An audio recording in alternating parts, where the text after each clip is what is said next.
我可以由細個我已經係好希望自己能夠幫人，到而家我真係可以做份工作，我係幫到人喎。哇！你嗰種即係嗰種幸福嘅感覺咧，係好難能可貴咯。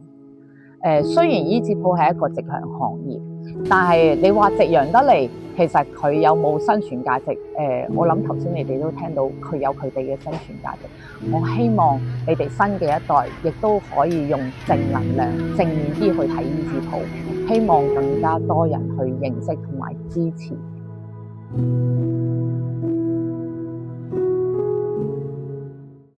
指責冇咩點聽過，可能係禁忌嚟嘅咯。第一印象可能好多嘢，但係我用唔着，神秘咯。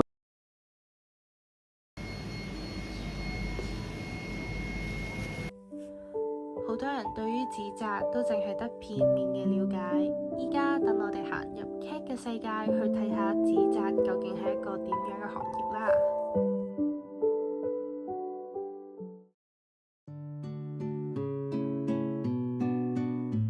係啦，呢個係好多人就認識嘅嘢，就係親人離世先至會行入醫治鋪嘅。以前經過啲醫治鋪咧，可能就會比較黑啊，比較暗啊，咁就會覺得好似有啲恐怖嘅形式。我唔知你哋嗰時候經過啲醫治鋪咧，會唔會有啲咁嘅錯覺俾你哋啦？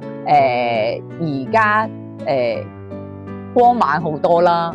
同埋陳列嘅嘢，你會覺得會見到係特別啲啦、精緻啲啦，所以佢哋會見到呢啲係甚至乎以前啲家長拖住嘅小朋友見到哇離遠已經拖住走啦，而家係啲小朋友會主動走入嚟去睇下嘅。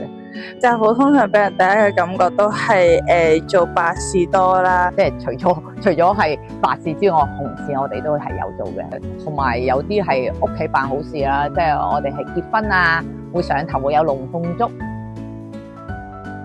跟住會係屋企有小朋友滿月啊，我哋有滿月去拜神，其實都會有呢啲好事做嘅。而家嘅心態比以前會更加多元化。多元化色彩會更濃烈，所以唔好以後就經過咁樣行入去望下，了解下。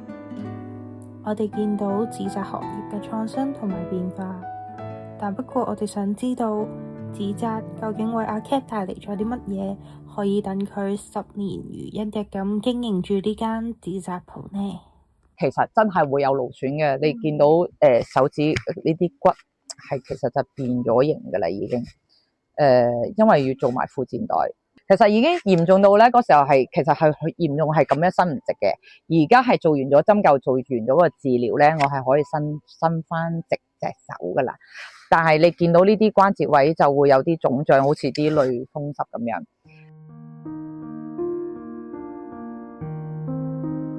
你可以有一份工作，你係有。磨滅唔到你個熱誠，你做每日做嘅時候，你係好開心，你有嗰種憧憬，你會有嗰種激情，你依然係我做咁耐係冇撲熄到，甚至乎我扭親隻腳咧，我係做完手術，第二日我都已經要落鋪頭做嘢噶啦。因為其實我係唔想錯過咗任何一個可以能夠幫人嘅機會。呢個係我由始至終個初心，呢個初心係到而家。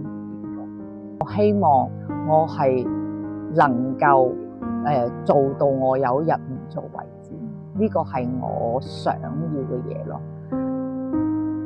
過咗身嘅人已經過咗咯喎，但係我哋陽居嘅人每一日仲喺度呼吸緊，都會面對咗種種形形色色嘅唔同困難啊嘛。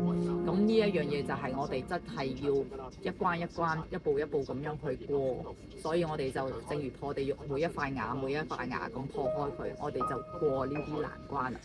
輪迴塵間的人揮之不能。冇邊幾行有呢個工種會有咁樣嘅感情喺裏邊咯。